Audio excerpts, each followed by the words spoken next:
Hello there, this is Clone Brother Reviews, and in today's video I'm going to be showing you how you can make a LEGO Captain Rex from the Bad Batch Season 2.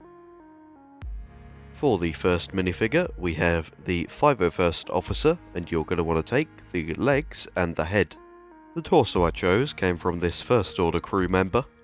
For some added detail I added the arms from the TIE Bomber Vader minifigure, and finally the hands come from the Starfire minifigure. Your minifigure should now look like this if you've done it correctly. Feel free to pause here if you need a moment to build it. Overall, I'm pretty happy with this, and I hope everyone else is as well. I was tempted to use a cloth piece, but decided to go for a cheaper option. If you enjoyed this video, make sure to give it a like and subscribe to the channel if you haven't already, and maybe leave an idea if you have one. While you're still here, I think it would be a good idea to maybe check out some of my other Bad Batch minifigures if you need help making those.